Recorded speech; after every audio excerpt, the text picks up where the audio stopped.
Bonjour et bien. Parfait. Pour ce webinaire, modèle socio-économique dans le secteur du sport ici et là-bas, que nous sommes ravis d'organiser en partenariat avec l'Institut français du monde associatif, à la fois en français et en anglais. Slide suivante.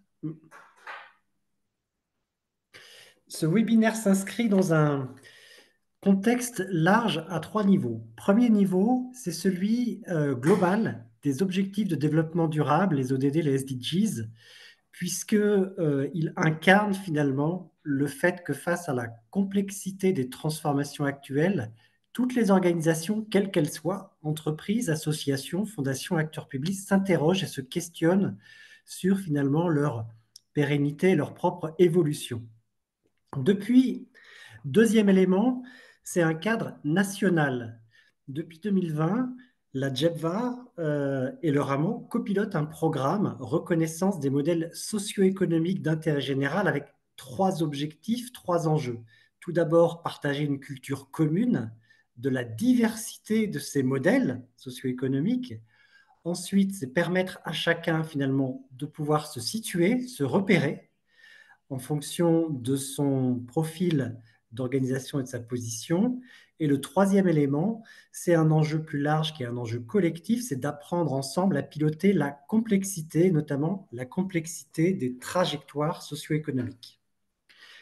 Depuis 2023, la plateforme trajectoire socio-économique, qui a été inaugurée avec la ministre en charge de la vie associative au Forum national des associations et fondations en 2023, capitalise 15 ans de travaux collectifs pour valoriser les pratiques émergentes et développer des compétences utiles pour pérenniser la diversité des modèles d'intérêt général. Slide suivante. Quand on parle de capitalisation et de programme, ces webinaires ont lieu chaque troisième jeudi du mois. Et en termes de capitalisation, elle existe sur deux axes. Tout d'abord sur la plateforme Trajectoire socio-économique, qui vous permet d'accéder aux replays et aux synthèses de l'ensemble des webinaires diffusés depuis octobre 2020, et également via la base Impact Alliance, dans laquelle vous pouvez accéder directement aux témoignages qui vous intéressent en particulier. Plus d'une centaine de décideurs publics et privés, du local à l'international notamment, ont pris la parole depuis 2023. Slide suivante. Et aujourd'hui, ce qui nous anime, donc c'est cette année, pardon, le cycle s'appelle Impact et trajectoires socio-économiques. Il articule chaque mois, soit il met en exergue une dimension qui concerne les acteurs d'intérêt général, soit il met en exergue une dimension qui concerne les territoires et les écosystèmes territoriaux. Donc aujourd'hui, on est ravi avec l'Institut français du monde associatif finalement de poursuivre sur le chemin des acteurs d'intérêt général ces questions de comment on peut arriver à mettre en œuvre des trajectoires socio-économiques qui correspondent au mieux, au plus près des besoins de sa structure avec le modèle du sport. Et donc, chaque mois, vous avez un double regard, soit les organisations d'intérêt général, soit celui des projets de territoire qui mobilisent l'ensemble des profils d'acteurs présents localement. Slide suivante. Au menu aujourd'hui, vous allez entendre trois temps. Tout d'abord, la thématique du jour, donc les modèles socio-économiques dans le domaine du sport par l'IFMA, autour de témoignages inspirants du projet européen de recherche CIMASC, puis la mise en perspective de la recherche empirique du rameau sur le thème transition, apprendre à articuler théorie et pratique, et enfin un partage d'actualité du mois de juin, pour lequel la transition écologique était au cœur de nos sujets. Slide suivante. Sans plus attendre, j'invite Florian Covelli, directeur général de l'Institut français du monde associatif, à nous présenter ces témoignages qui s'annoncent passionnants. Merci Yann et merci au Rameau pour d'avoir invité l'Institut à animer, modérer cet échange autour des modèles socio-économiques dans le secteur sportif. Peut-être auparavant présenter en quelques mots l'Institut français du monde associatif, dont la mission est de renforcer la connaissance du monde associatif et sur le monde associatif. C'est un rôle de lien entre les besoins de connaissances exprimés par les associations et par leurs partenaires d'un côté, et puis de l'autre côté, le monde de la recherche. C'est aussi un rôle de recherche et développement qui aboutit à des applications concrètes pour les acteurs associatifs, pour les collectivités locales ou encore pour les fondations. On en aura une illustration sur ces applications concrètes dans un instant. Je suis très heureux d'animer cette table ronde justement parce que je pense qu'elle va faire du lien entre deux chercheurs et un acteur que je vais vous présenter dans un instant, entre les travaux que l'Institut a conduits ou financés sur les modèles socio-économiques associatifs et un projet de recherche d'ampleur sur cette thématique dans le monde sportif, et puis faire le lien aussi entre des associations et des chercheurs français et des chercheurs et des associations européens et d'Amérique latine. Alors, pour aborder le thème de notre webinaire, j'ai la chance d'accueillir trois experts intervenants. Yann Carin, tu es maître de conférence au sein de l'UFR 3S, pardon, de l'Université de Lille, où tu es responsable du master Erasmus Mundus Goals. Tu es chercheur en sciences de gestion au laboratoire UREPS équipe Sherpa et tu as aussi des engagements dans le monde des clubs sportifs puisque tu es membre de la commission de contrôle des clubs à la Fédération française de foot et membre de l'Observatoire national du sport. Ton expérience t'a amené à t'engager à l'international et en articulation avec des acteurs d'autres pays et c'est comme ça que tu es devenu le coordinateur du projet Erasmus plus Sport CEMASC. CEMASC, c'est pour dire Socio-Economic Models of Amateur Sport Clubs, que tu nous présenteras dans quelques instants. Guillaume Delcourt, tu es depuis 30 ans expert de l'accompagnement des modèles socio-économiques des associations sportives et depuis 25 ans, tu es investi dans la filière olympique, au niveau local dans l'accompagnement des associations, des ligues et des comités en lien avec les politiques publiques, au niveau national au CNOSF avec des missions plus spécifiques sur l'insertion par le sport, l'accompagnement des fédérations sur leur stratégie en matière d'équipement sportif et de besoins en lieu de pratique. Et puis, André Calapez, tu es doctorant à l'Université de Lisbonne et tu es aussi consultant auprès de clubs de football associatifs. Alors, peut-être juste à l'attention de vous qui assistez à ce webinaire, on aura un temps de questions-réponses qu'on prendra à la fin de notre échange qui va durer un peu moins d'une heure. Donc, n'hésitez pas à utiliser cliquer sur l'icône Q&R, questions et réponses en bas avec le point d'interrogation pour nous poser vos questions au fur et à mesure et on les prendra à la fin. Alors, Yann, on va commencer avec toi. Peut-être commencer par nous dire ce qu'est ce projet CEMASC, comment il est né, pourquoi un projet international et puis peut-être aussi pourquoi l'Amérique du Sud. Bonjour à tous, merci de nous donner l'occasion de pouvoir présenter ce projet qui est cofinancé par l'Union européenne, comme vous pouvez le voir ici, donc autour du modèle socio-économique des associations sportives.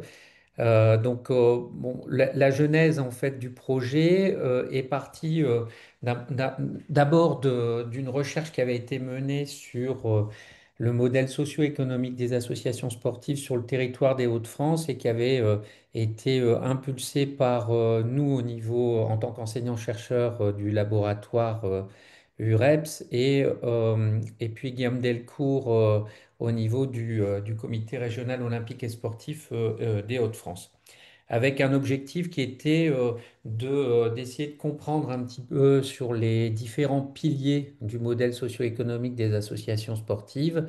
Donc on a repris hein, les trois piliers de la définition d'un modèle socio-économique. On a ajouté d'autres dimensions de façon à comprendre ce que pouvait être le modèle socio-économique des associations sportives sur le territoire des Hauts-de-France et avec la volonté de pouvoir assez vite l'étendre à d'autres régions françaises.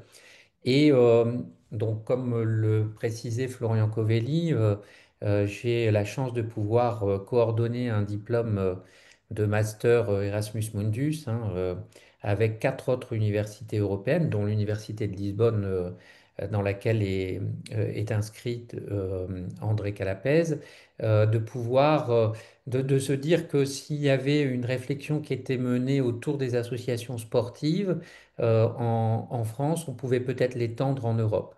Et dans le cadre d'une mobilité qui avait été financée sur l'Amérique du Sud par la région des Hauts-de-France, j'ai pu discuter avec d'autres partenaires, aussi bien dans le mouvement sportif que universitaire, pour essayer de comprendre ce que pouvait être leur modèle socio-économique aussi en Amérique du Sud, avec une dimension qui était celle-ci.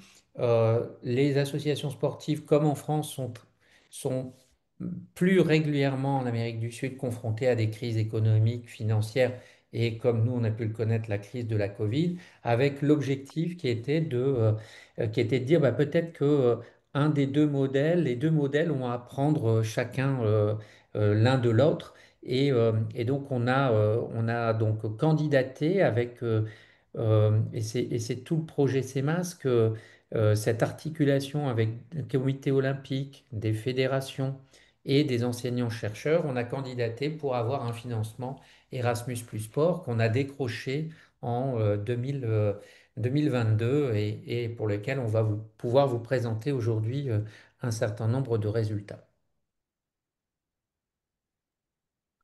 Merci beaucoup Yann. Et maintenant, on passe à toi, André. Est-ce que tu peux nous dire quels sont les premiers résultats, hein, puisque l'enquête est encore en cours, mais on a la chance là et en primeur de pouvoir partager avec vous les premiers résultats obtenus suite à cette Bonjour enquête à toutes et réalisée tous. dans la première phase du projet Tout d'abord, CEMASC. merci à Florian de cette belle présentation et à Yann également de la présentation du projet CMS.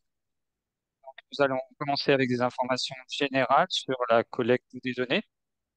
Et ensuite, nous allons parler des différentes dimensions qui pourraient être intéressantes pour le projet CMASC en prenant en considération la revue de littérature que nous avons faite. Donc, nous regardons tout d'abord la région. Et nous voyons que les clubs européens représentent 79,7% de notre échantillon. C'est donc la majorité de notre base de données.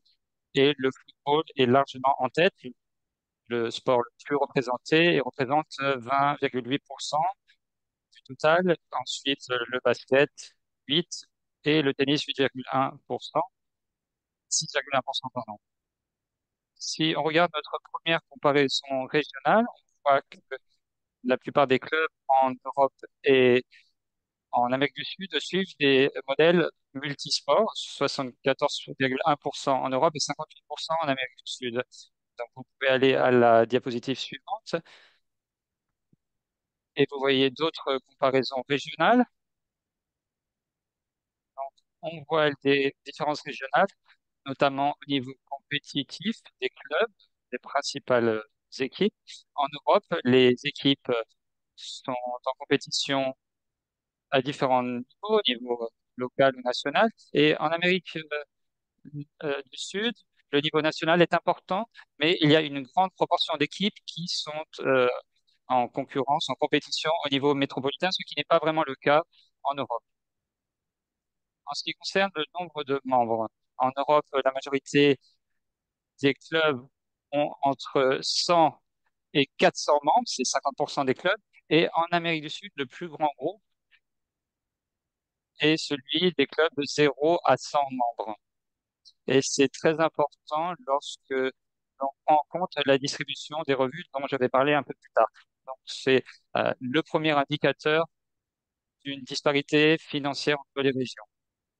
Donc, pour finir, en termes d'affiliation à la fédération, la plupart des clubs en Amérique du Sud et en Europe sont membres de leur fédération respective. Si on regarde les défis en termes d'organisation, on voit qu'il y a des tendances communes, mais aussi des différences régionales. Aussi bien en Europe qu'en Amérique du Sud, les clubs déclarent avoir des problèmes pour recruter et pour retenir des bénévoles.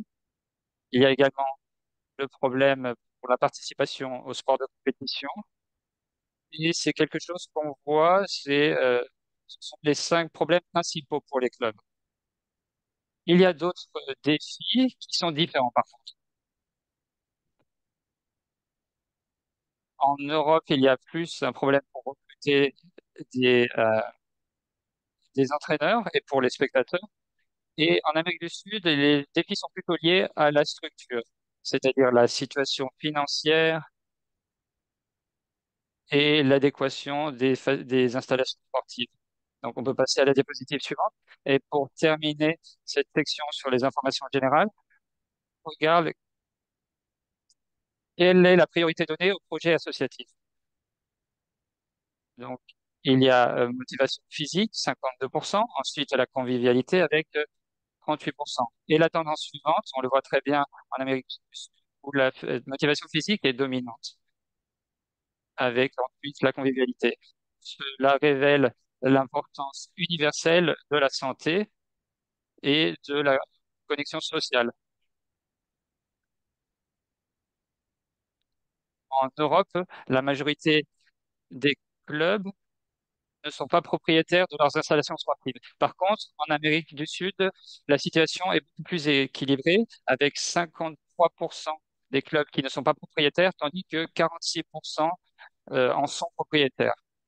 En ce qui concerne l'utilisation des installations privées, les clubs européens les utilisent rarement, tandis qu'en Amérique du Sud, il y a une nouvelle fois une situation beaucoup plus équilibrée. Et enfin, concernant l'utilisation des infrastructures publiques, il y a une très grande proportion des clubs européens qui dépendent des infrastructures publiques, tandis qu'en Amérique du Sud, l'utilisation est importante, mais on voit que l'utilisation est beaucoup plus équilibrée entre les installations privées et les installations publiques.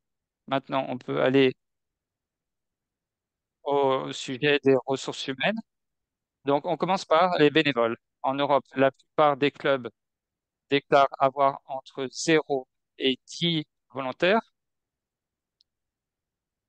Donc, principalement 0 à 10, mais aussi de 11 à 30. Tandis qu'en Amérique du Sud, il y a des grandes difficultés de recrutement des volontaires, c'est-à-dire que 79% des clubs n'ont que 0 à 10 volontaires. En ce qui concerne le nombre d'employés, la plupart des clubs européens ont 0 ou de 1 à 10 employés. Et en Amérique du Sud,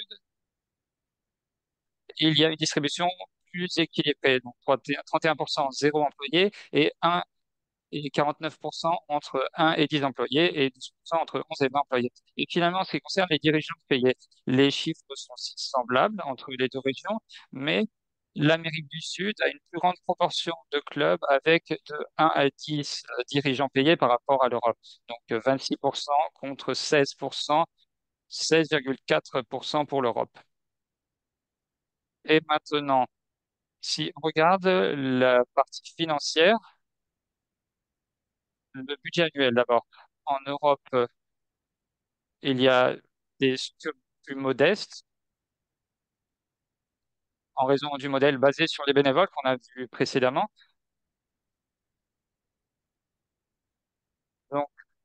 Donc, plus de la moitié des clubs opèrent avec des budgets entre 0 et 50 000 euros. En Amérique du Sud, il y a une grande partie des clubs qui déclarent avoir un budget entre 10 000 et 50 000 euros. Et ce qui est intéressant, c'est qu'au cours des dernières années, les clubs européens ont eu une stabilité de leur budget, tandis que les clubs sud-américains ont déclaré une baisse de leur budget. En ce qui concerne la distribution des revenus, donc dans deux régions, les cotisations sont la principale source de financement des clubs. Il est donc très important d'impliquer les membres du club. En ce qui concerne les subventions publiques, elles sont critiques pour la durabilité des clubs. Mais également, en Amérique du Sud, il y a le parrainage qui joue un rôle important. Comme je l'ai dit avant, plus il y a de membres dans le club, plus il y a de revenus, non seulement par les cotisations, mais aussi grâce aux d'autres voies, et qui permettent la stabilité de ces organisations. Donc passons à la diapositive numéro 11. En ce qui concerne les alliances,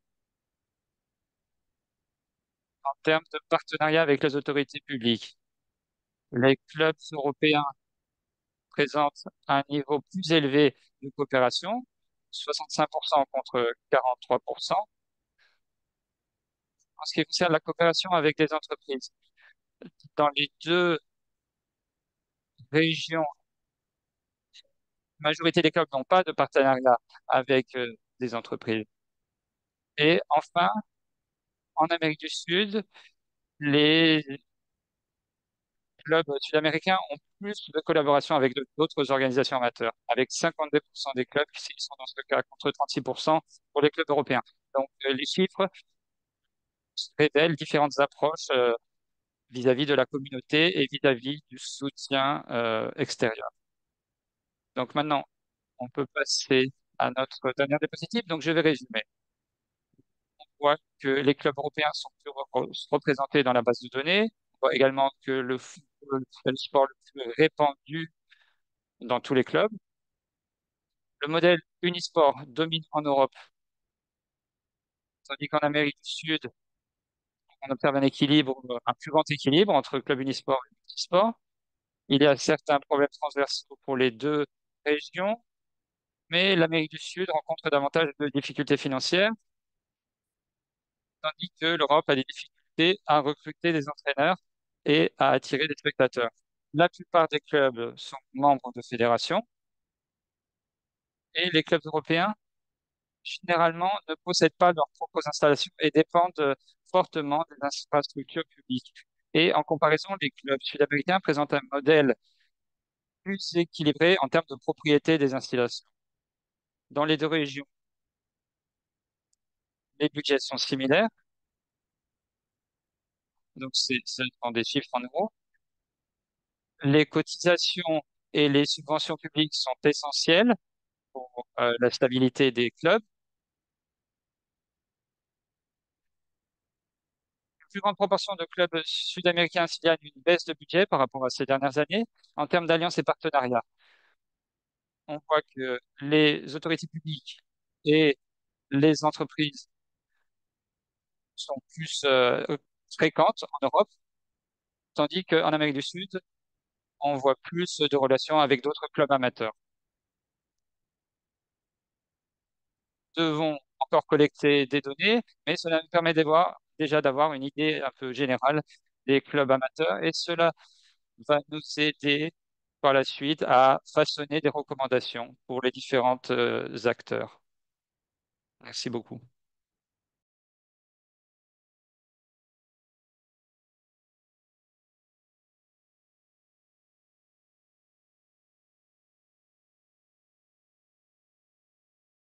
On va maintenant continuer avec toi, Guillaume, et juste avant ça, et on vous l'a rappelé dans le chat, n'hésitez pas à poser vos questions au fur et à mesure à travers l'onglet Q&R, de façon à ce que on puisse les traiter dans notre moment de questions-réponses à la fin de nos échanges. Guillaume, on continue avec toi. Euh, Est-ce que tu peux nous dire pourquoi cette question des modèles socio-économiques anime tant le mouvement sportif aujourd'hui? Puis, puisqu'on l'a vu, il y a une question de coopération, et notamment sur les relations avec les partenaires publics. Comment est-ce que toi, tu as vu se transformer, alors peut-être en particulier en France, les attentes, les rapports des politiques sportives, notamment territoriales, concernant les associations, et avec quels effets sur les organisations ou sur les stratégies des associations et des fédérations? Oui, effectivement, ça a été rappelé en introduction. Cette question des modèles socio-économiques, elle n'est pas nouvelle.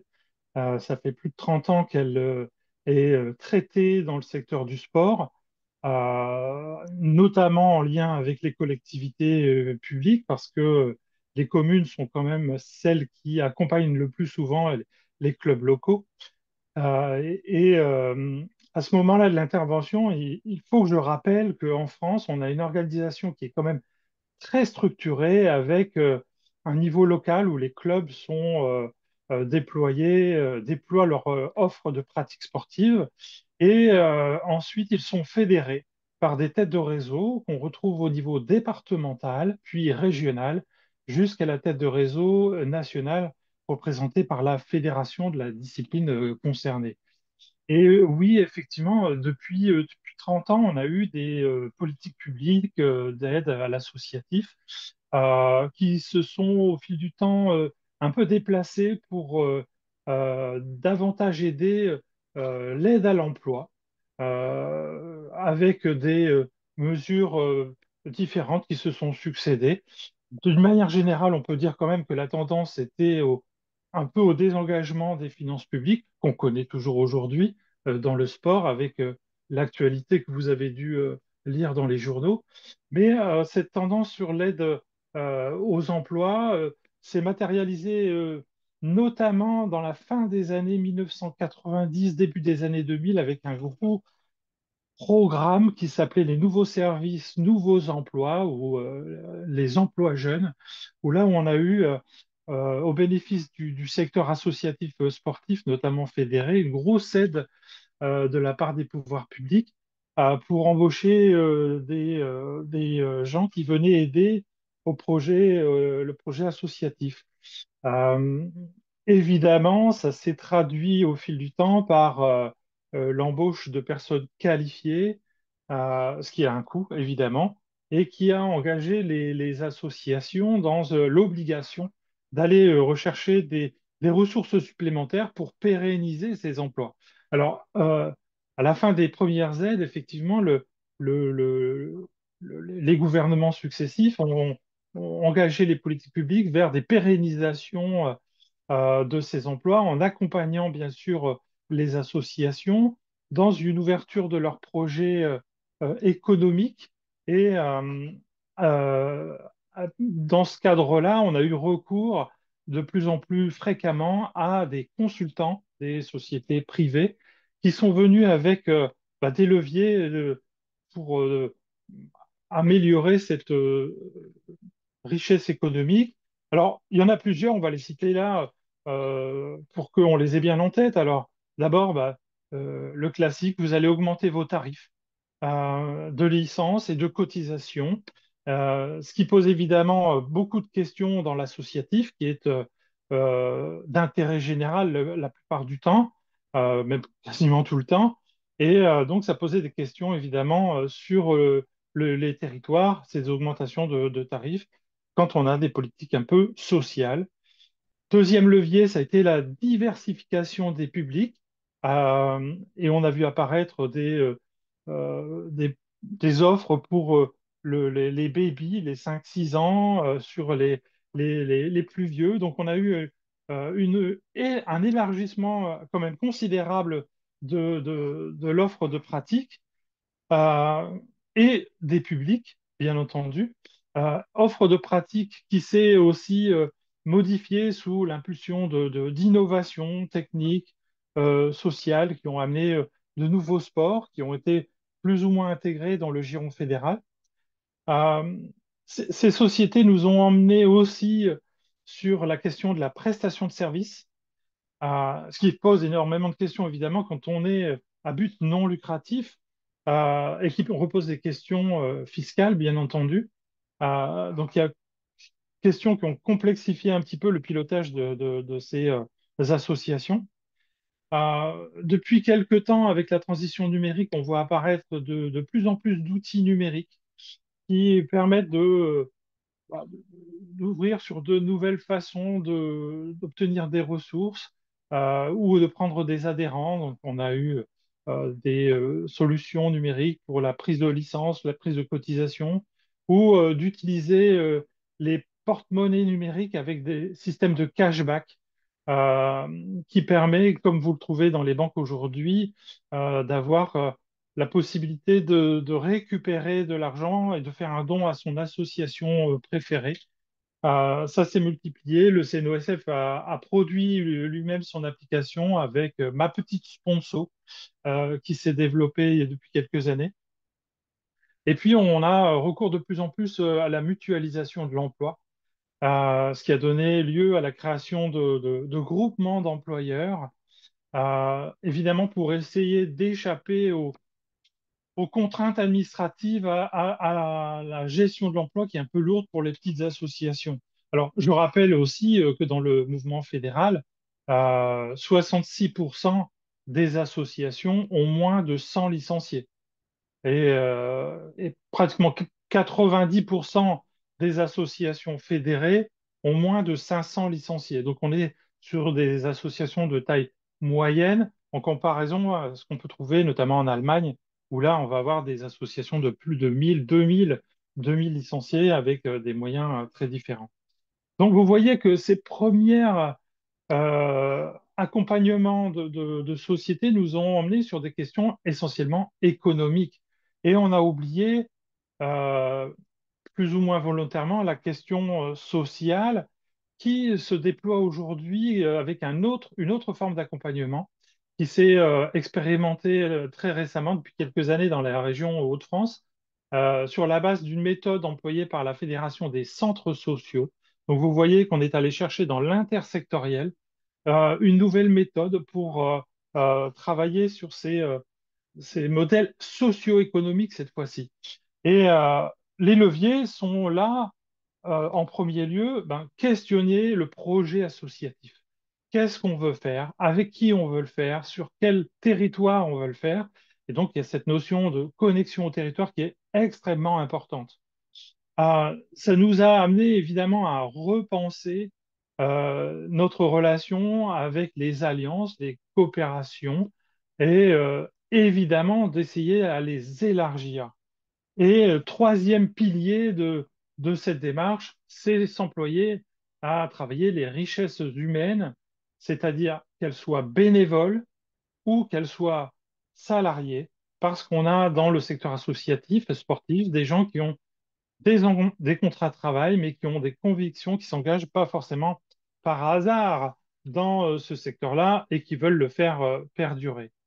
Donc oui, on a des évolutions majeures qui se sont déployées depuis 30 ans avec des leviers différents. Une petite euh,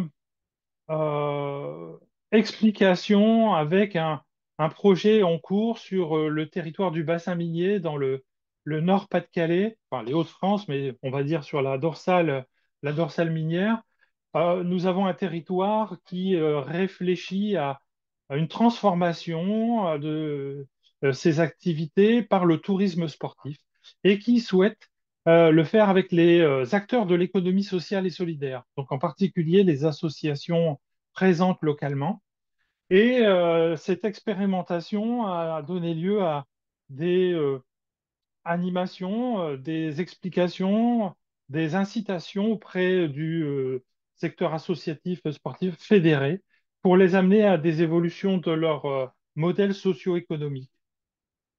Le résultat que je vous donne là aujourd'hui, c'est que c'est pas si facile de faire évoluer son modèle socio-économique quand on est dans un modèle fédéral, c'est-à-dire qui fonctionne plutôt bien, avec une reproduction de l'offre de pratique d'année en année. Et il y a une grande prudence à l'égard de ces évolutions, d'abord parce que ça produit euh, des prises de risques, à la fois financières, mais aussi en termes de ressources humaines. Ça engage vers des nouveaux territoires administratifs qui peuvent être très compliqués.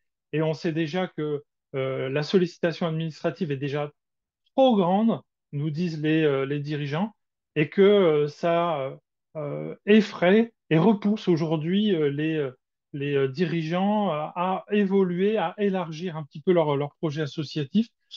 Et puis, on n'est pas dans un contexte sécurisant, notamment après les années Covid, qui nous ont un peu ébranlés sur le secteur associatif sportif, hein, avec la baisse évidemment de licenciés, de cotisants. Même si certaines disciplines ont repris depuis une trajectoire ascendante, on reste toujours sur des traumatismes avec la difficulté de récupérer à la fois des bénévoles, mais aussi des adhérents. Et donc, on est sur des réactions un petit peu timides aujourd'hui, prudentes, je vais dire, par rapport à ces évolutions de modèles économiques. Euh, pour finir, rappeler évidemment que dans ce qu'on appelle les clubs fédérés, euh, 84%, et là je m'appuie sur une enquête qui a été faite par le Comité national olympique et sportif français via son centre ressources du dispositif local d'accompagnement, une enquête qui a révélé que, en fait, sur les clubs, 84% des recettes sont d'origine privée et finalement que la part des financements publics, et notamment la plupart du temps c'est la commune, 16% sont d'origine publique.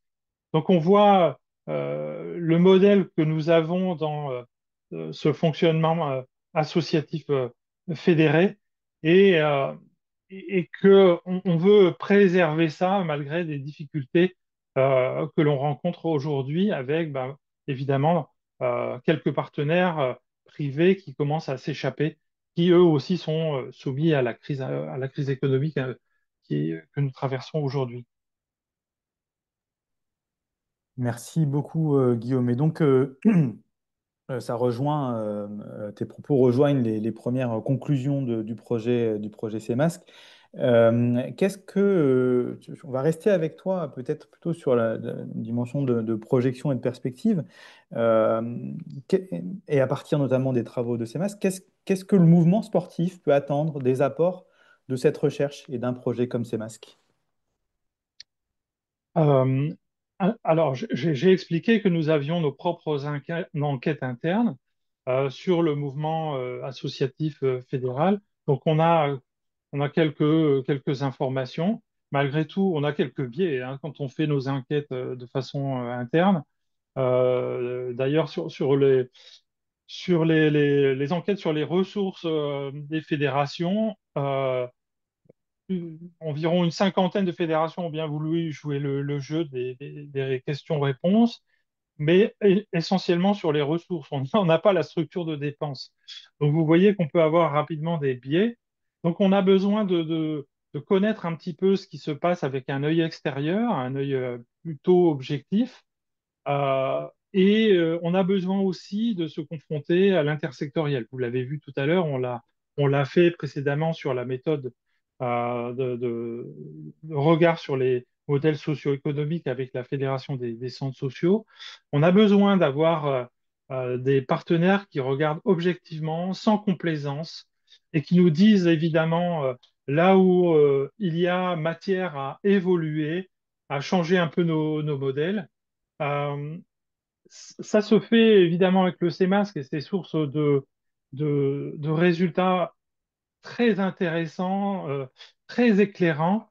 Ça se fait à l'échelle européenne, c'est encore mieux parce que nous pouvons comparer les astuces, les démarches entreprises par les collègues à l'échelle européenne.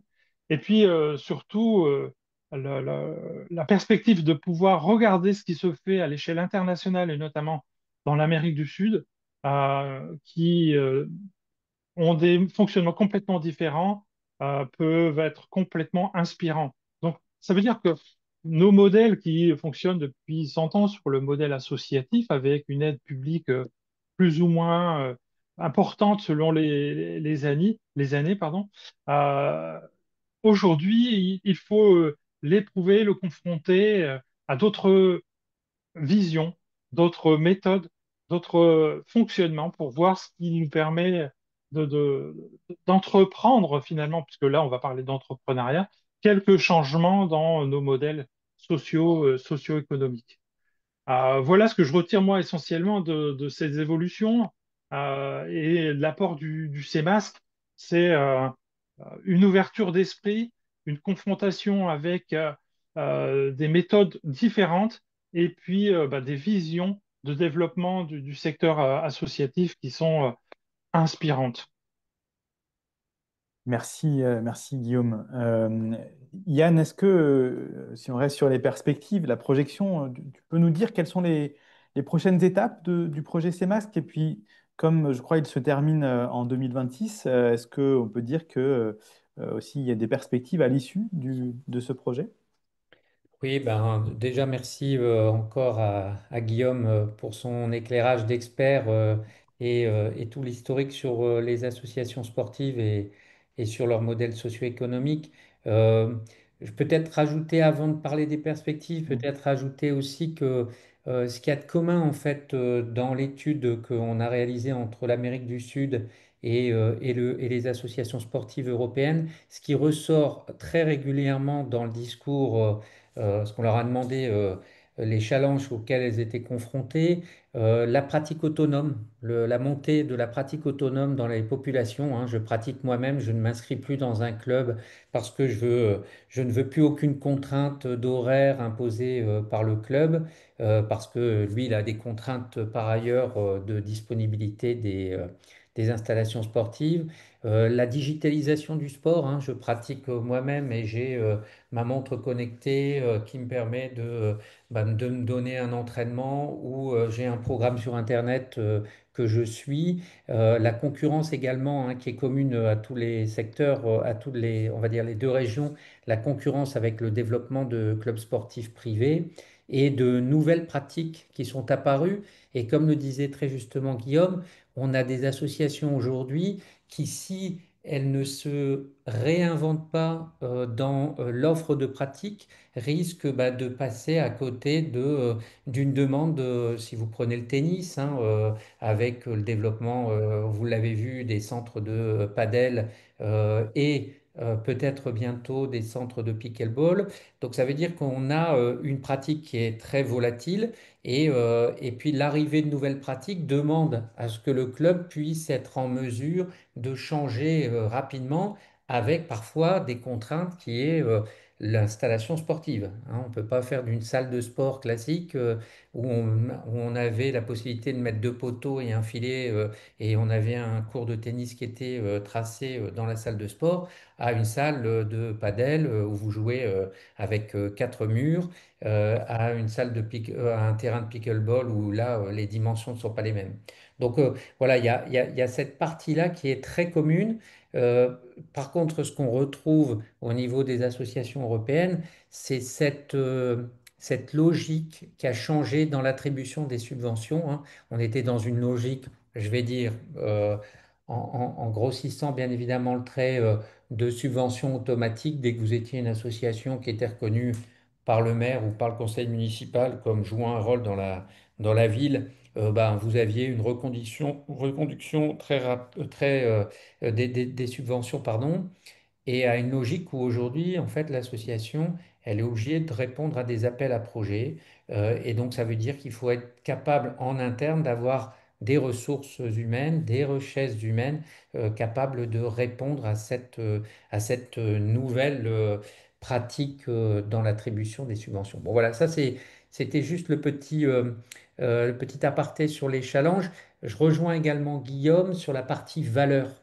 Parce qu'en fait, euh, si vous faites partie vous-même d'un club, et je suis sûr que parmi tous ceux qui sont présents aujourd'hui, beaucoup, je l'espère, font partie d'un club sportif et pratiquent une activité physique et sportive, si vous faites partie d'un club, parfois beaucoup de clubs ne sont pas en mesure ou ne pensent pas à afficher quelles sont les valeurs qu'elles développent et qu'est-ce qui anime aujourd'hui le club en termes de valeurs. C'est pour ça que nous, on leur a demandé de se positionner sur quatre projets associatifs, hein, la convivialité, la motivation physique, la performance, le contact avec la nature et la santé et le bien-être.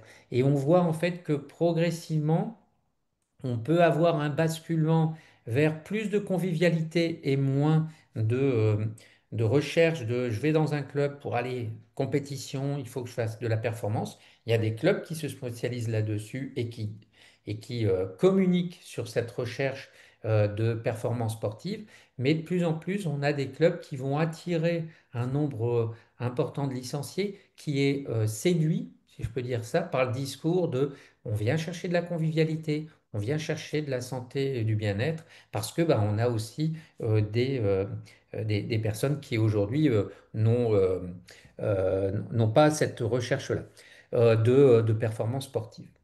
Alors, sur les perspectives maintenant, euh, au niveau des perspectives, nous, bien évidemment, on veut continuer à avoir un échantillon qui soit encore plus représentatif, notamment, hein, si vous avez vu, il y a une bascule il y a un déséquilibre actuellement entre Europe et Amérique du Sud. Donc, on pousse nos partenaires sud-américains à continuer à collecter avec un élément qu'il faut avoir en tête, c'est que le nombre de clubs sportifs amateurs est moins important dans certains pays que ce que, à population égale, que ce que nous, on peut connaître en France, hein. C'est le cas, par exemple, de l'Argentine, 12 000 clubs. En France, on a à peu près 110 000 clubs, associations sportives. Donc voilà, donc, il y a des déséquilibres assez importants, ce qui fait qu'on risque d'avoir un déséquilibre au niveau de l'échantillon.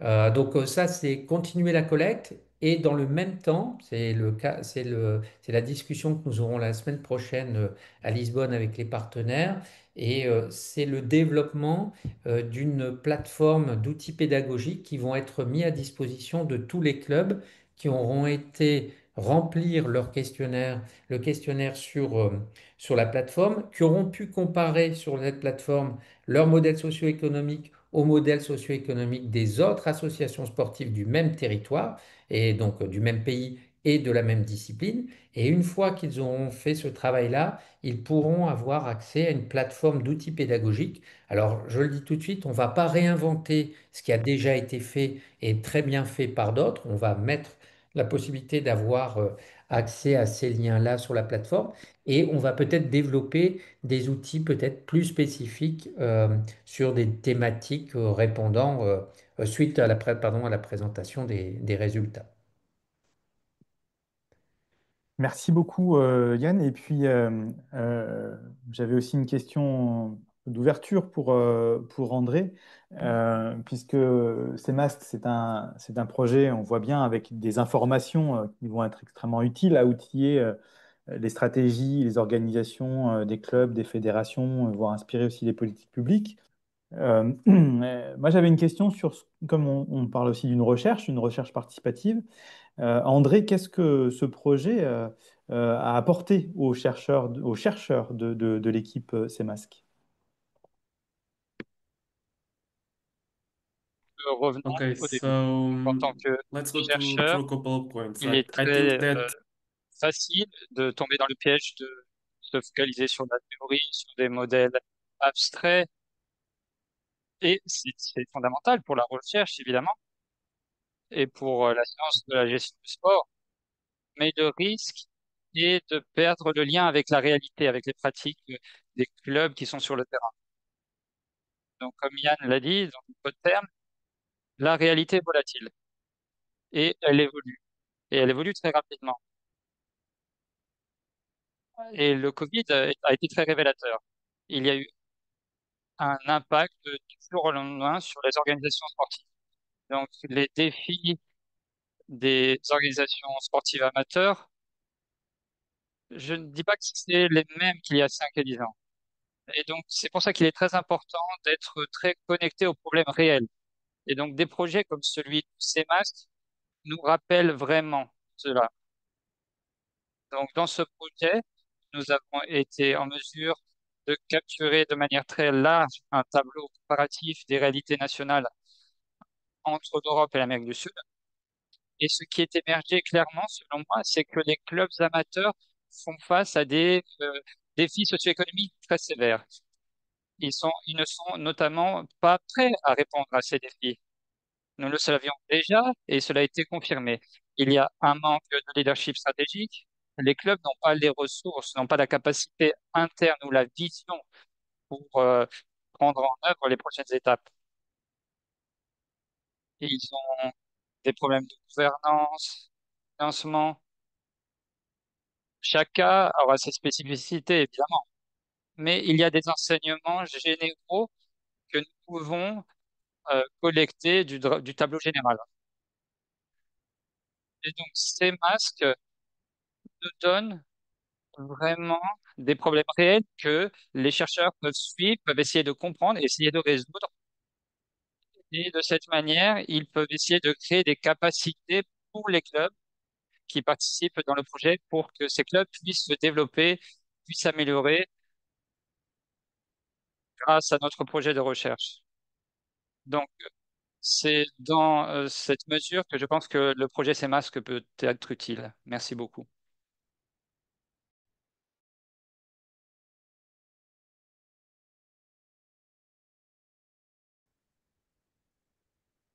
Merci, merci André, merci à tous les trois. Je vous propose qu'on passe maintenant aux questions-réponses. Vous avez été plusieurs à poser vos questions sur le chat. C'est une première série de questions que je voudrais poser à Yann, une deuxième série de questions que je poserai ensuite à Guillaume. Je vais vous les poser toutes maintenant et vous disposerez de euh, allez, 3 minutes chacun pour répondre. Challenge. La première question pour Yann, il y a une forte corrélation, y a-t-il une forte corrélation entre taille du club, budget et le fait d'être propriétaire? Toujours pour Yann, est-ce que on a constaté des disparités significatives au sein de l'Union européenne et au sein des pays d'Amérique du Sud, puisque là on a comparé deux blocs. Donc est-ce qu'on a aujourd'hui capacité à entrer un peu au sein des différents blocs pour faire parler des différences entre les pays? Et est-ce que vous avez fait un lien avec des indicateurs d'efficacité, politique publique ou résultats sportifs? Troisième question, toujours pour Yann. La recherche de sponsors est de plus en plus difficile eu égard à la situation économique. Quelles autres sources de financement pour nos clubs? Parce que Guillaume Delcourt avait le droit de jouer aussi, à poser des questions ou réagir. Et donc, je vais reprendre cette remarque aussi de Guillaume qui disait 90% des têtes de réseau veulent élargir les ressources contre 7% des clubs au local. Donc, ce qui peut poser question. Donc, première série de questions pour toi, Yann. Allez, je garde la salle de questions suivante pour Guillaume après tes réponses. Bon, donc, première chose, première remarque pour la première question, la corrélation entre taille du club, budget et être propriétaire. Alors, taille du club en nombre, je suppose, de membres. C'est sûr que lorsque vous êtes dans un club avec un nombre de membres plus important, le budget est souvent bien plus important. D'accord? Donc, il y a une corrélation entre taille du club et budget. Alors, être propriétaire, et c'est ça qui fait une différence significative, selon moi. Vous avez dû le voir dans les slides, entre les clubs sud-américains et les clubs européens. On a en fait beaucoup plus de clubs sud-américains qui sont propriétaires de leur installation sportive. Ce qui est très rare en France, hein. Si vous allez dans un club, le club utilise les installations sportives publiques, hein, qui sont mises à disposition par la collectivité. Donc, oui, dans ces clubs-là, en Amérique du Sud, le fait d'être propriétaire fait que votre budget est beaucoup plus important, parce que vous allez devoir aller chercher des ressources parmi les membres. Et là, je peux vous assurer que les premières constatations que j'ai faites sur le montant de la cotisation payée par les membres est beaucoup plus importante que ce que nous, on accepterait de payer en France pour aller pratiquer une activité physique dans un club. Donc ça, c'est la première chose. C'est-à-dire qu'il y a vraiment, en Amérique du Sud, vous avez vraiment deux gros types de clubs, ce qui fait que si vous avez regardé un petit peu la répartition du nombre des membres, en Europe, on a au-delà de 1200 membres, hein, on a une proportion très petite de clubs qui est au-delà de 1200 membres, alors que cette proportion, elle est de 6% dans les clubs sud-américains, ce qui n'en fait pas la plus grande partie, mais ça reste quand même important en termes de nombre de clubs. Alors ensuite, sur la deuxième question, euh, euh, Florian, c'était au sujet de oui, les différences significatives au sein de l'Union européenne et des pays d'Amérique du Sud. Alors là, on en est, comme on est encore en phase de collecte, et pour répondre aux attentes du webinaire, on a comparé Amérique du Sud et Europe. Là, l'objectif, bien évidemment, c'est d'aller encore plus en profondeur de façon à comparer les, euh, bah, peut-être des différences significatives et des similarités entre les pays sud-américains et entre les pays européens, mais ça, on n'est pas encore rentré assez dans le détail de la base, mais c'est possible, effectivement. Et la troisième question, Florian, La c'est... troisième question, c'était sur la recherche de sponsors qui est de plus en plus difficile eu égard à la situation économique et quelles autres sources de financement pour les clubs et avec la remarque de Guillaume sur les 90% de têtes Mhm. de réseau qui veulent Oui. élargir contre 7% des clubs. Alors en fait, je vais le dire comme je le pense, le sponsoring, le mécénat en dehors de certains clubs, c'est quand même pas le commun du club français, hein. Le club français, il est basé sur un modèle qui est celui qui date déjà depuis quelques années maintenant. C'est l'adhérent, quoi, hein, la personne qui a pris une licence, qui paye le montant de sa licence. Et puis après, on va chercher de la subvention, voire on se base que sur le licencié. Et donc la recherche de sponsors et de mécénat, elle est quand même pas très fréquente dans beaucoup de clubs, parce que comme le disait très justement Guillaume, on a quand même beaucoup de clubs qui ont un nombre très petit de membres. Donc on se base sur le membre pour financer l'association et on va aller chercher de la subvention. Parce qu'on va aller montrer à la collectivité que on joue un rôle dans l'éducation et au niveau social et sociétal. Donc ça veut dire que on n'est pas trop dans la recherche de sponsors et je l'ai vu, on le voit au niveau de l'Amérique du Sud, hein, si vous regardez la distribution des revenus, le sponsoring, le mécénat, c'est pas quelque chose qui est développé également. Donc qu'est-ce qu'on va aller chercher? Bon, on va aller chercher d'autres revenus à travers des événements sociaux, hein, la fameuse kermesse, la fameuse buvette, la fameuse le loto du club. Donc on est sur des recettes de ce type-là, hein, ce qu'on appelle les événements sociaux du club. Et puis on va aller essayer d'aller chercher d'autres ressources auprès, là encore, d'acteurs en vendant par exemple des prestations. Et on commence à voir des clubs européens qui proposent des prestations, bon, ils restent encore minoritaires, mais à des entreprises, à des acteurs, par exemple les maisons sport santé, où le club vient, ou pour les centres aérés, va proposer une offre de service. Et donc là, comme le disait très justement Guillaume, il y a une bascule qui est en train de se faire vers, ben, je passe de j'ai une mission sociale et sociétale à j'ai aujourd'hui une offre de service et donc je me comporte un petit peu comme un prestataire de services privé.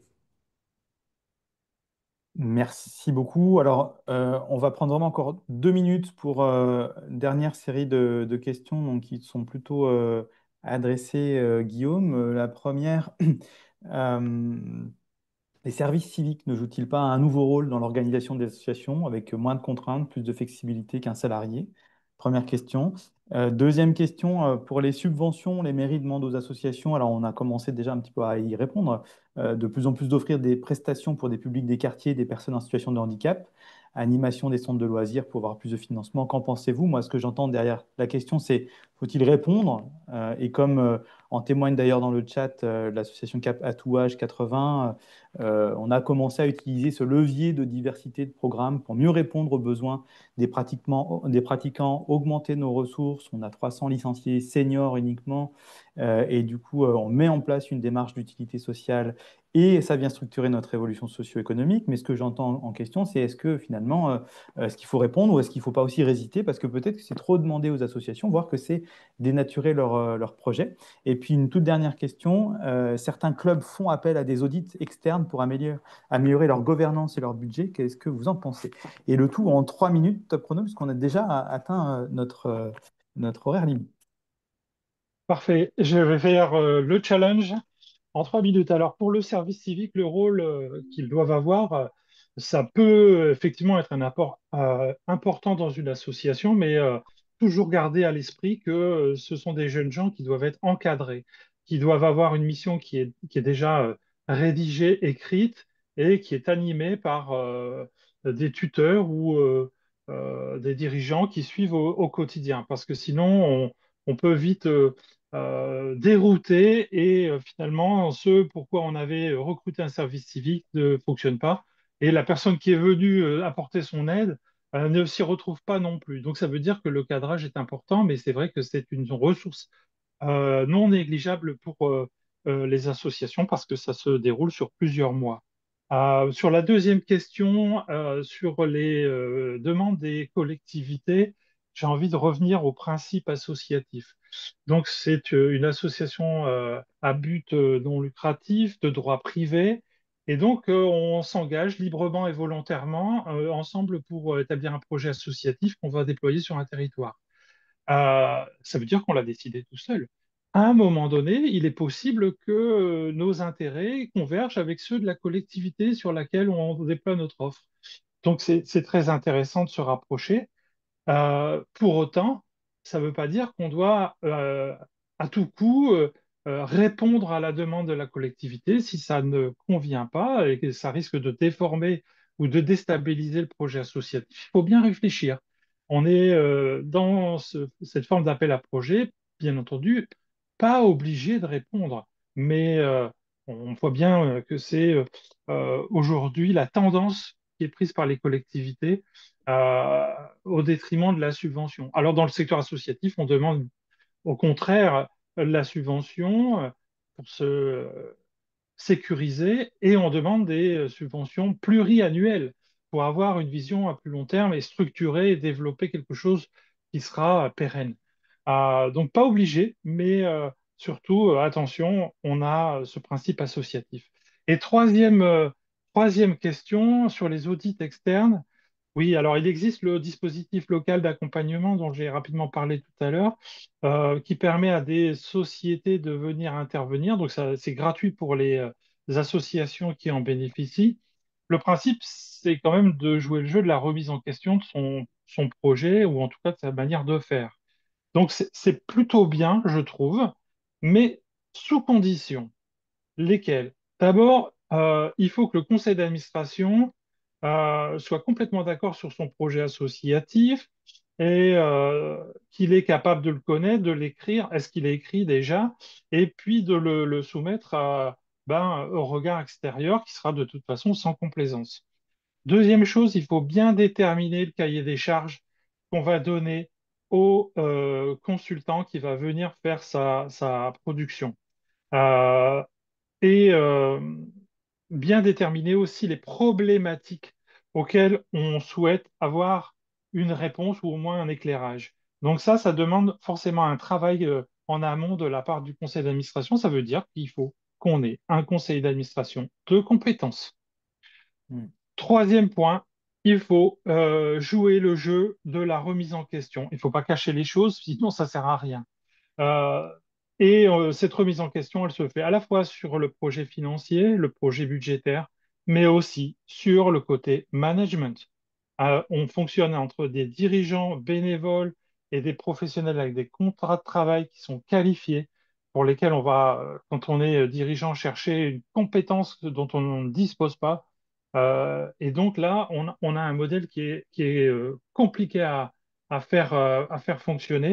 Donc, il faut vraiment jouer le jeu de la remise en question, même si ça picote parfois.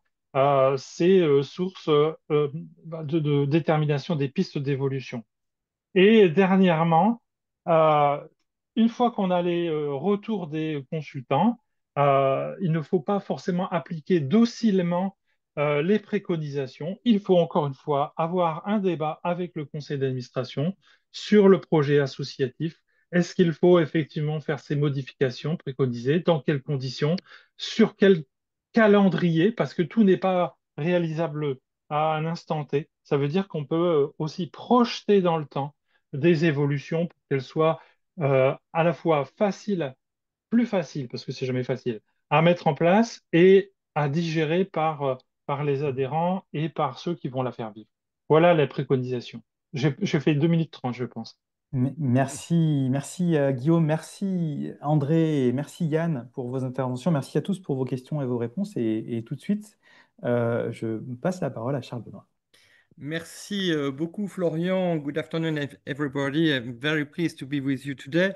Euh, je voudrais rebondir sur ce qu'a dit André Canapès parce que je pense qu'il a posé exactement la bonne question sur ce lien entre praticien et chercheur, c'est-à-dire finalement plus l'évolution est rapide, plus finalement comment praticiens et chercheurs vont partager une vision commune d'une réalité en construction est absolument structurante. Or, s'il y a bien un sujet qui mérite aujourd'hui de se poser cette question-là de l'évolution des pratiques, c'est bien cette question du faire alliance, d'une manière générale au niveau mondial, hein. C'est ce que les pays du Sud ont exigé des pays du Nord en 2015 avec le 17e objectif de développement durable.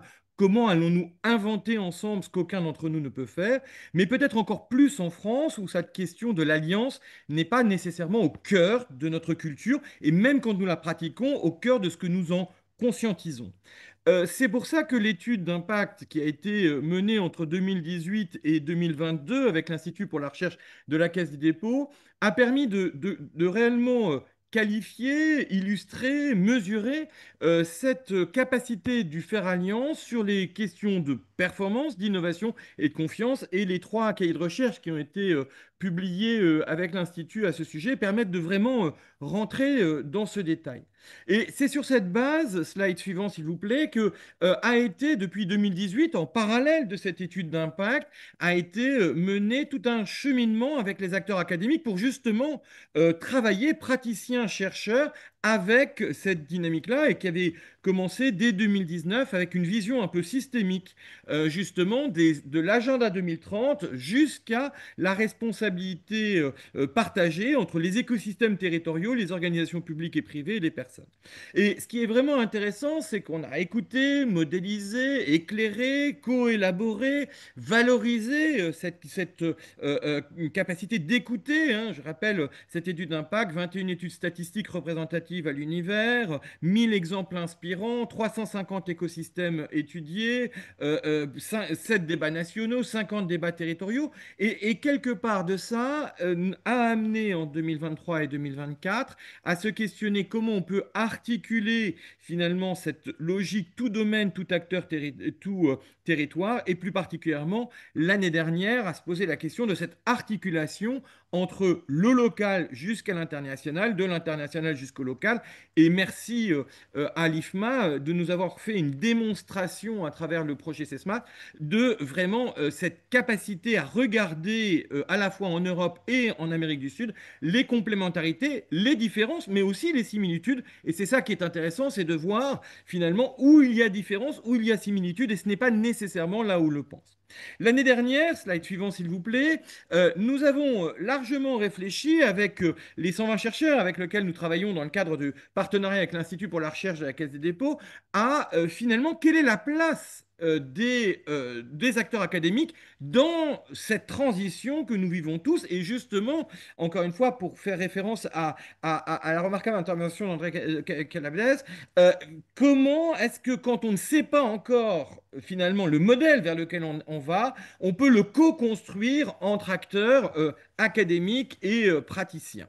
Et l'année dernière, après un séminaire de recherche que nous avons mené, 4e séminaire de recherche, en mars dernier, en octobre dernier, a été partagé lors d'un colloque à l'Association des villes universitaires de France, dont le thème était justement territoire et recherche, le fruit des travaux et notamment d'un programme qui avait été mené entre 2018 et 2024, chef de projet innovation territoriale.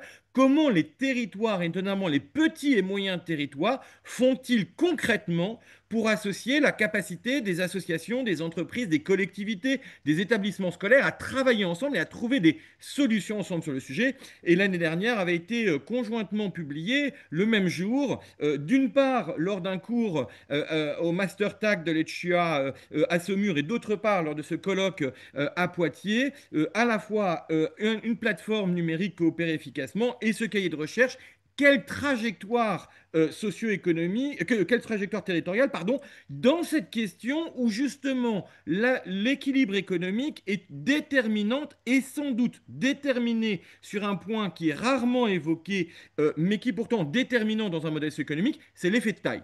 Et ce qui est intéressant dans ce cahier de recherche, et je vous invite à le re-regarder, c'est que l'effet de taille se trouve à la fois au niveau des organisations, mais aussi du territoire.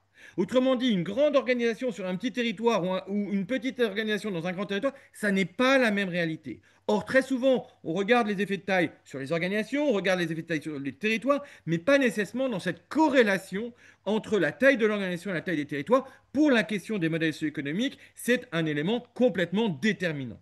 Ce qui fait, slide suivant s'il vous plaît, qu'en 2025, pardon, nous avons approfondi le rôle que la recherche pouvait avoir. Donc, dans le cahier de recherche avait été évoqué le rôle de la recherche pour passer de la connaissance empirique au savoir transmissible, mais aussi celui de l'enseignement pour apprendre à piloter la complexité, c'est-à-dire à faire vivre aux étudiants et j'allais presque dire aux enseignants eux-mêmes, cette capacité de learning by doing, c'est-à-dire finalement d'apprendre en même temps que le savoir se construit. Et puis, le troisième élément qui était très intéressant dans ce cahier, c'était aussi de mettre en valeur la responsabilité sociétale des établissements, et notamment des établissements scolaires, mais peut-être aussi de l'enseignement supérieur et de la recherche, parce que quelque part, faire vivre aux étudiants la capacité d'être en lien avec son territoire, c'était aussi répondre à l'étude qui avait été menée en 2023 auprès des jeunes de 18 à 24 ans et de 25 à 30 ans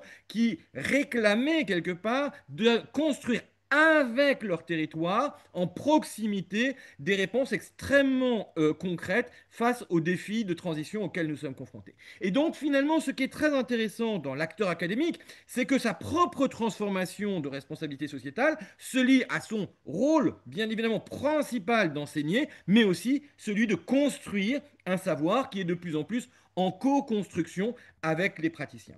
Alors pour illustrer ça, slide suivant s'il vous plaît, on avait mis en exergue un certain nombre de pratiques et notamment dans la co-construction, 3 niveaux de co-construction, ce qu'on a appelé les démarches impliquées, les démarches embarquées, les démarches passerelles. Grosso modo, les démarches impliquées, c'est comment finalement les acteurs praticiens sont impliqués dans les travaux qui sont menés, que ce soit de recherche, d'enseignement ou de responsabilité sociétale des établissements ancrés et incarnés. Les celles qui sont embarquées, c'est un peu l'inverse, c'est comment les praticiens embarquent avec eux finalement pour construire avec eux immédiatement dans leur pratique finalement la partie recherche et quelque part le rôle est inversé. Et puis la démarche passerelle, ben, finalement, vous voyez dans la recherche, l'exemple inspirant qui avait été mis en avant, c'était bien évidemment l'Institut français du monde associatif, c'est comment est-ce que ces passerelles font le lien entre deux réalités en cours de construction, ce qui est extrêmement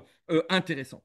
Alors si on regarde cette année le zoom qui a été donné, slide suivant s'il vous plaît, ça a été réellement de dire, puisqu'en 2018 avait été co-construit cette vision, comment on peut, en termes d'intérêt général, à la fois articuler une vision partagée, en mettant en valeur à l'époque le rôle, et toujours encore aujourd'hui, bien évidemment, cette année où nous fêtons les 10 ans de l'agenda 2030, le rôle structurant et démocratique qui est un cap et un cadre commun à l'ensemble finalement des territoires, des acteurs et des domaines d'action qu'est l'agenda 2030, jusqu'à la responsabilité des écosystèmes territoriaux, des organisations publiques et privées et des personnes de pouvoir le faire dans une gestion régulatrice finalement ensemble. Et au milieu de cela, comment est-ce qu'on invente les solutions, comment est-ce qu'elles se construisent.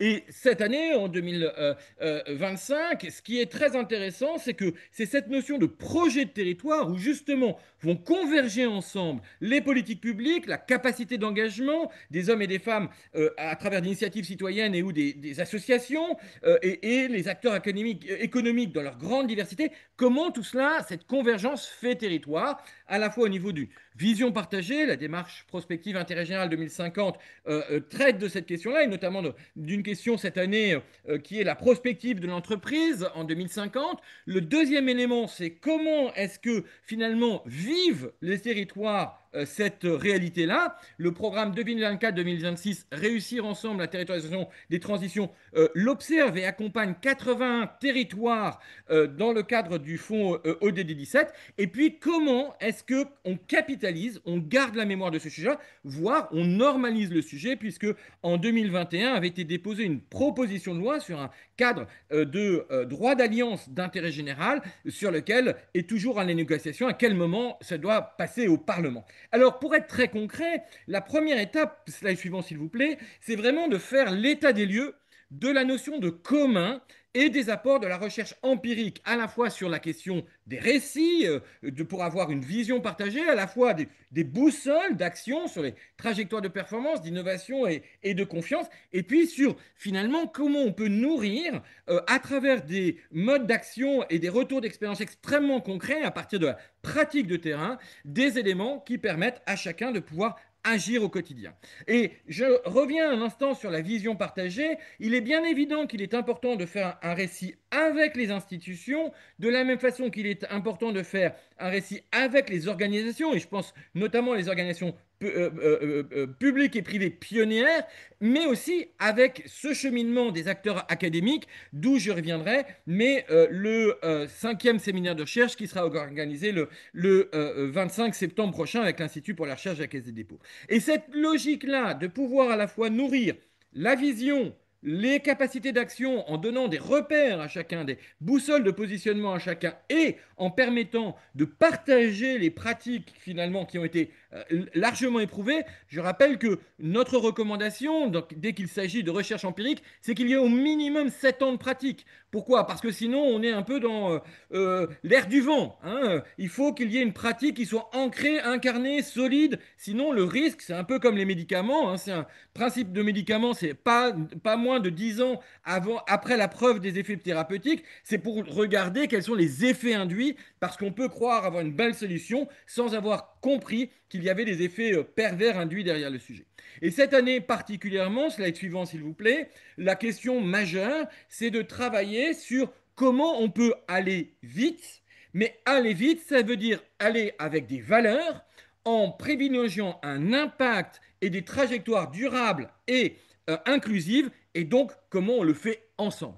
Et après tout le travail qui a été un peu de qualification de cette dynamique et cette émergence des mouvements de co-construction qui a été modélisé depuis 2023 suite à 14 ans de travaux de recherche empirique, eh bien la question aujourd'hui, c'est comment on accélère en étant capable d'articuler la façon d'agir, c'est-à-dire de penser avec un A le monde d'aujourd'hui, les fragilités d'aujourd'hui, mais aussi d'explorer, c'est-à-dire de penser avec un E cette fois-ci, le monde de demain. Et pour pouvoir le faire, à travers les acteurs académiques, à travers les acteurs économiques, 4 types d'acteurs économiques, 4 types d'écosystèmes sont particulièrement étudiés cette année. Les acteurs publics, nationaux, territoriaux, les acteurs paritaires, le paritarisme de gestion, on parlait des centres sociaux tout à l'heure, joue un rôle extrêmement important parce que on sait bien que les centres sociaux sont financés par la CNAF, qui est un organisme paritaire, hein, qui n'est ni public ni privé, qui est un entre-deux depuis 70 ans, qui est le paritarisme de gestion, les acteurs économiques dans leur grande diversité, et notamment comment est-ce qu'on rencontre les responsabilités sociétales sectorielles avec l'engagement territorial qui ancre et incarne cette dynamique économique au plus près des territoires. Et puis bien évidemment, quatrième, last but not least, comme diraient nos amis anglais dans la traduction, c'est bien évidemment les acteurs d'intérêt général, associations et fondations. Alors, peut-être 4 chantiers qui ont été engagés cette année et qu'on voudrait partager. Slide suivant s'il vous plaît. C'est bien évidemment la poursuite de l'état des lieux de l'Observatoire des partenariats qui capitalise et produit de la connaissance, anime le savoir et outille les acteurs. Et je voudrais insister cette année, après en 2023 avoir écouté les jeunes, hein, fait parler les jeunes pour que ce soit les jeunes qui parlent et on ne parle pas pour eux, mais que ce soit vraiment eux qui posent les questions. L'année dernière, c'était les élus locaux au moment de Salon des maires où une étude représentative à l'univers a été présentée. Et cette année, nous avons une étude pilote sur tendance et fragilité économique. Elle est lancée, elle est en cours. Nous invitons tout le monde à répondre, quel que soit l'acteur économique et son statut, hein, les statuts économiques dits classiques, mais aussi, bien évidemment, tous les statuts de l'ESS sont invités à répondre, puisque c'est la question de l'économie de sa maison nous concerne tous, et c'est pour savoir aujourd'hui où nous situons-nous dans les tendances et les fragilités économiques. Petit élément intéressant sur cette étude, c'est que nous avons repris le même questionnaire que celui de 2020. Pourquoi? Parce qu'il nous permet de pouvoir constater par rapport à 2020, où nous l'avions fait en juin 2020, donc vous imaginez, juste à la sortie de la crise de Covid, finalement, qu'est-ce qui est comparable dans les fragilités constatées et dans les capacités à relever ensemble des solutions.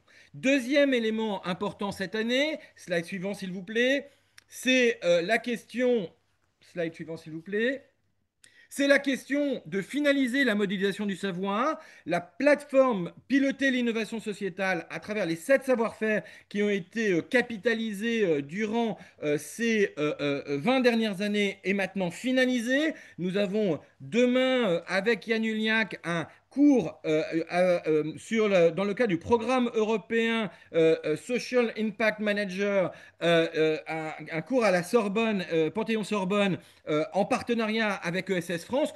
Comment est-ce que justement on fait reconnaître et on outille les pratiques en émergence pour ces nouvelles formes finalement de gestion de l'intérêt général, de gestion des innovations qui nous concernent tous. Et bien évidemment, cette dynamique est au cœur du sujet. Et vous voyez sur ces sujets que derrière les 7 compétences qui sont demandées, celle du milieu, c'est vraiment celle de pouvoir transformer son modèle économique, et trajectoire socio-économique qui porte depuis 2020 ces webinaires mensuels est bien évidemment au cœur du sujet. Il n'y aura pas de développement de nouveaux modèles sans une économie au sens premier du terme du mot économie, c'est-à-dire l'équilibre de la maison. Ça n'est pas la question de la financiarisation, encore moins celle de la marchandisation. L'équilibre de la maison est différent. L'État n'a pas le même modèle que les collectivités territoriales, que les associations, que les entreprises ou que les familles. Il faut absolument reprendre la compréhension de la diversité de nos modèles socio-économiques.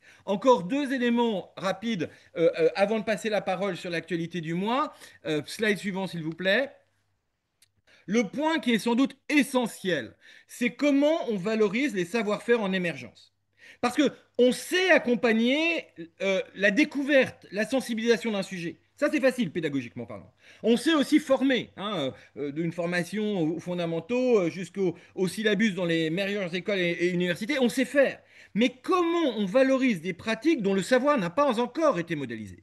Et ça, c'est les parcours expérientiels qui ont été co-construits dans une pédagogie extrêmement innovante que nous avons conçue avec Sciences Po et AgroParisTech sur à la fois l'innovation territoriale, l'hybridation des modèles économiques, sur la question des nouvelles coopérations, permet de partir de sa propre expérience pour tirer les enseignements de sa propre expérience pour savoir comment les valoriser. Et ça, c'est un élément qui est déterminant. Nous ne pouvons pas, sur des savoir-faire en émergence, calquer des modèles qui ne sont plus adaptés à la réalité que nous vivons. Et comme nous ne sommes pas encore capables de modéliser les résultats de demain, il faut attendre dans cette logique-là de pouvoir valoriser les pratiques et pouvoir le faire. Je vous invite à lire la note de Cécile Cotte et Laurent Lély à l'issue du programme Chef de projet innovation territoriale sur l'émergence de ces nouvelles pratiques. Elle est absolument passionnante et elle nous explique tout. C'est là aussi, et ce qui explique aussi qu'en 2021, lorsque nous avons déposé la proposition de loi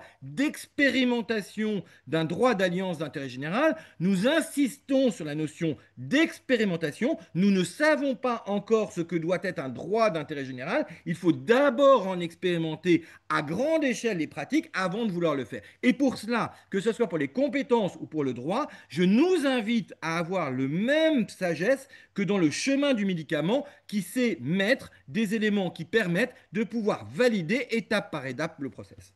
Dernier point, me semble-t-il, dans la présentation, slide suivant s'il vous plaît.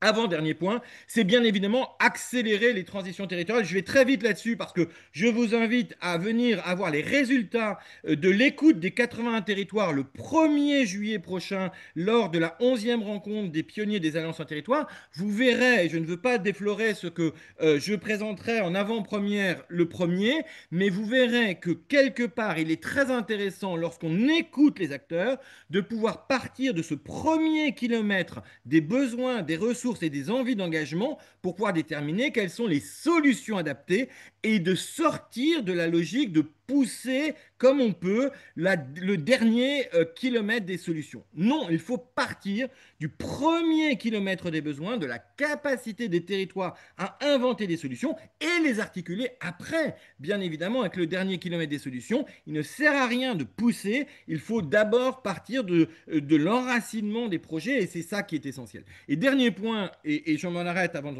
repasser la parole à Yann Uliac pour la présentation de l'actualité de la semaine.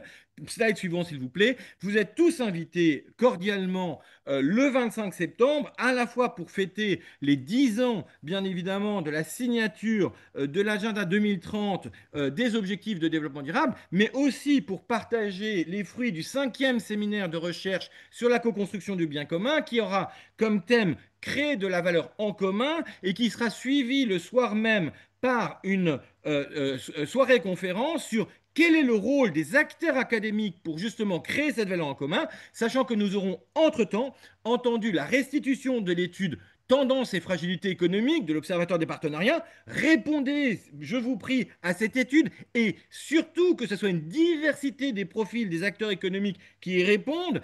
Deuxième point, le lancement du référentiel Valoriser l'action en commun. Comment on évalue non pas l'acteur, un acteur, mais un ensemble d'écosystèmes. Ça, c'est un élément totalement déterminant. Et puis, nous aurons, par nos amis de la Société française de prospective et Newman Co., une remarquable présentation de la prospective de l'entreprise de demain. Elle a déjà été présentée dans le cadre du suivi de la démarche Intérêt général 2050. Je vous invite vraiment à venir écouter la Société française de prospective et Human Co.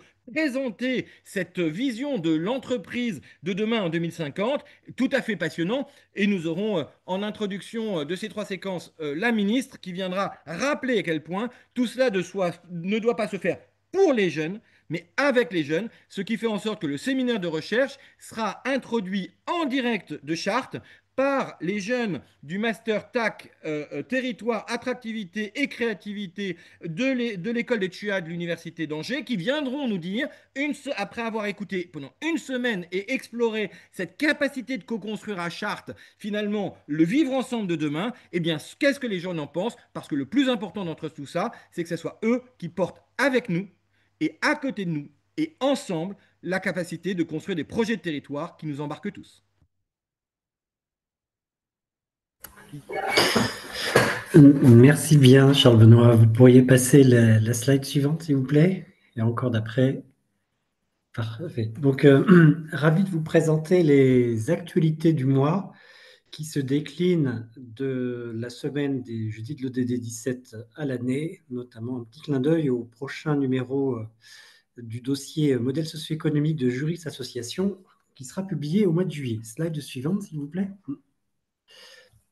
En juin, je vous le disais en introduction, l'actualité portait sur la transition écologique, avec tout d'abord un élément très concret, c'est la fiche qui permet d'avoir une vision 360 de ces domaines, pilotée par l'Observatoire de partenariat, avec 3 parties. Tout d'abord, un éclairage au niveau des ODD, avec les fiches du comité 21, qui illustre finalement le pilotage de l'intérêt général au cœur des territoires. Un deuxième élément de témoignage concret, de retour d'expérience, qui montre le panel des solutions qui existent au plus près des territoires, notamment dans le cadre de la série de webinaires de la plateforme Trajectoire socio-économique et du podcast scénarisé avec le journaliste Patrick Longchamp, et également des données avec des ressources pour prendre de la hauteur, en profondeur, qui proviennent à la fois d'études et de données d'acteurs de référence du côté institutionnel et également du côté de la société civile. Slide suivante, je vous prie. Concrètement, au mois de juin, il y a eu la fiche défi, il y a eu également 3 étapes. Jeudi dernier, vous avez pu écouter l'interview de Raphaël Gasque, directrice générale d'une tête de réseau de référence qui a un peu plus de 50 ans maintenant, le réseau national des associations d'éducation et environnement, le UNCPIE. Cet après-midi, vous découvrirez dans quelques heures, dans le cadre des jeudis de l'ODD 17, une nouvelle fiche, une nouvelle monographie de l'ADASI qui a publié un guide avec des exemples sur les modèles socio-économiques d'intérêt général. Et dans une semaine, dans 8 jours exactement, vendredi 26 juin matin, avec Paul Maître, vous pourrez découvrir la base Impact Alliance pour avoir un élément de regard au service de vos propres réflexions et actions de partenariat. Et écoutez Paul Maître, qui est un expert dans le domaine de l'e-santé au sein du cabinet ISIS. Slide suivante, s'il vous plaît. Et l'outil du mois a été dévoilé la semaine dernière, le 12 juin, dans le cadre des rencontres de l'association d'élus ANPP Territoire de Projet à Morlaix en Bretagne. Il s'agit d'une boussole, Agir ensemble en territoire, qui permet finalement de mieux comprendre comment se saisir de la diversité des dynamiques et des enjeux des acteurs proches de chez soi au service du pilotage finalement de la dynamique collective, quel que soit votre profil d'acteur. À noter que cette boussole a également été dévoilée en même temps auprès de la région Grand Est. Slide suivante, je vous prie. Et slide suivante. Et un dernier mot qui est une invitation à vos agendas.